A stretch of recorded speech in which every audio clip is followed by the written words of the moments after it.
Hello my YouTube family, আজ তোমাদের সাথে শেয়ার করব দোকানের মতো পারফেক্ট টেস্টি ফিশ ফ্রাইয়ের রেসিপি কিভাবে বানাতে হয়। তো চলো শুরু করা যাক আজকের রেসিপি।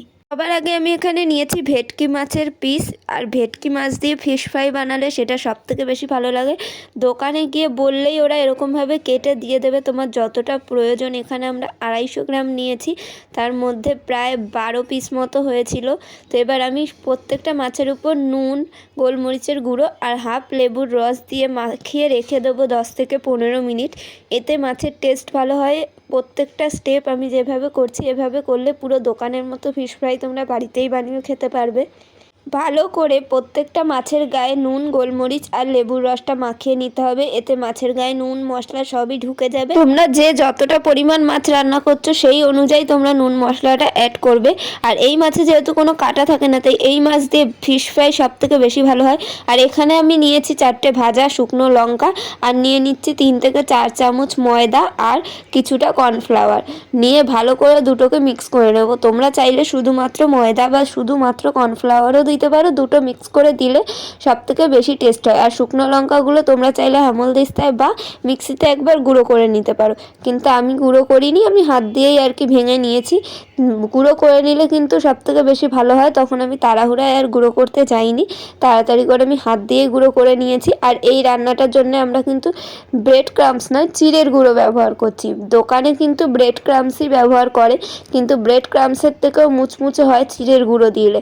তো সেই কারণে আমরা বাড়িতে চিড়ের গুঁড়ো দিয়েই এগুলো রান্না করি। তোমরা চাইলে পাউরুটি হালকা সেকে সেটাকে মিক্সিতে গুঁড়ো করে নিতে পারো। আর চিড়ে দিয়ে করলে চিড়ে হালকা শুকনো খোলায় তেলে তারপরে গুঁড়ো করে নিতে পারো। আর এখানে মাছের গায়ে আমি আদা, রসুন, কাঁচা লঙ্কার পেস্ট দিয়ে দিলাম। ভালো করে 3-4 চামচ মতো দিয়েছি। দিয়ে প্রত্যেকটা মাছের গায়ে লাগিয়ে এপিট ওপিট করে এবার ঢাকা দিয়ে রেখে দেবো আধ ঘন্টা মতো। আধ ঘন্টা পর ওই ময়দা আর কর্নফ্লাওয়ার, শুকনো লঙ্কার গুঁড়োর মধ্যে ভালো করে এপিট ওপিট কোট করে নেবো। মাছের গায়ে ময়দা দেওয়ার কারণ হলো এটাই, যাতে ডিমের মধ্যে দিলে যে মশলাগুলো মাছের গায়ে আছে সেগুলো ডিমের মধ্যেই না রয়ে যায়। আর এখানে আমি 2টো ডিম আর সামান্য নুন দিয়ে ফেটিয়ে নিয়েছি।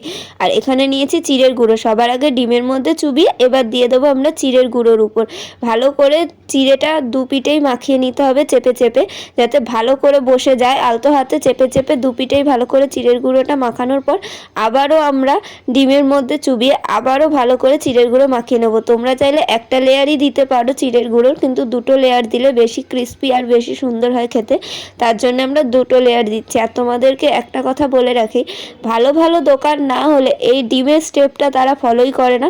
তারা সেখানে কর্নফ্লাওয়ার বা আটা গোলা, ময়দা গোলা জলের মধ্যেই চুবিয়ে নেয়। তোমরা যে কোনো একটা করতে পারো। বাড়িতে করবে যখন চেষ্টা করবে ডিম দিয়ে করতে, বেশি টেস্ট হবে। আর শেপ একটু এদিক ওদিক হয়ে গেলে ছুরি দিয়ে আলতো করে উপর থেকে মাছটাকে ভালো করে চেপে ধরে সাইড দিয়ে চেপে নিলেই চৌকো চৌকো শেপ হয়ে যাবে। এরকমভাবে আমি প্রত্যেকটা করে নিয়েছি। এবার কড়াইতে দিয়ে দিচ্ছি আমি সাদা তেল। বেশ কিছুটা সাদা তেল দিয়েছি, তোমরা তোমাদের পরিমাণ মতো তেল দেবে। আর এখানে আমি ততটাই তেল দিয়েছি যতটা তেল দিলে মাছের এপিট ওপিট দুটোই ডুবে যাচ্ছে আর ভালো করে ভাজাও হয়ে যাচ্ছে। তো এখানে আমি অল্প অল্প করে প্রত্যেকটা ফিশ ফ্রাই ভালো করে ভেজে নেব। আর আমি যেই পদ্ধতি তোমাদেরকে দেখালাম প্রত্যেকটা স্টেপ ফলো করলে তোমরা বাড়ি বসে একদম দোকানের মতো পারফেক্ট ফিশ ফ্রাই খেতে পারবে, তাও খুবই অল্প পয়সায়। কারণ বাজারে কিনতে গেলে একটা ফিশ ফ্রাই 70 থেকে 80 টাকা, কোনো দোকানে 50-60 টাকা দাম নেয়। অল্প কিছু টাকা আর একটু পরিশ্রম খরচ করলেই তোমরা পেয়ে যাবে দোকানের মতো ফিশ ফ্রাই। আর যেটা কিনা দোকানের থেকেও ভালো হবে, কারণ নিজের হাতে বানালে সেটা কষ্ট করে খেতে আলাদাই লাগে। আর তার উপর দোকান থেকে একটা কিনতে যদি 80 টাকা কি 100 টাকা লাগে, সেই টাকায় তুমি 2টো কি 3টে ফিশ ফ্রাই তার বেশি ঘরে পেয়ে যাবে। ভেটকি মাছের দামটা একটু বেশি। তোমরা চাইলে কাতলা মাছ, রুই মাছ, লোটে মাছ, যে কোনো মাছ দিয়ে এইটা করতে পারো, কিন্তু ভেটকি মাছ দিয়ে একবার করে দেখো, খুবই ভালো হয় খেতে। আর এখানে দেখো ভাজতে ভাজতে যখন গোল্ডেন ব্রাউন কালার হয়ে যাবে তখন গ্যাসের ফ্লেমটা একটু হাই করে ভালো করে লাল লাল করে ভাজতে হবে। আর আমি তোমাদেরকে এটাই দেখাচ্ছিলাম, দেখো এটা প্রেগনেন্ট ভেটকি মাছ, মানে ফুলে উঠেছে তার জন্যেই।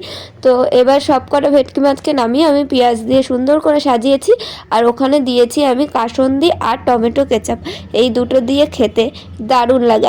আমার তো টমেটো কেচাপের থেকে বেশি কাসুন্দি দিয়ে খেতে বেশি ভালো লাগে। তো তোমরাও বাড়িতে গেস্ট আসলে বা সন্ধ্যের টিফিনে এগুলো বানিয়ে খেতেই পারো, খুবই ভালো লাগবে। আর আমার তো খুবই ভালো লেগেছে। তার থেকেও বড় কথা, একবার যদি তোমরা এগুলো বানানো শিখে যাও, তোমরা রাস্তায় দোকান দিয়ে বসতে পারবে। মানে আমি নিজেই মনে মনে ভাবছিলাম এটা বানানোর পর, আর আমার মাও আমাকে বলছিল যে এবার একটা দোকান দিয়ে বস তুই এইসব নিয়ে, আর আমি হব তোর হেল্পার।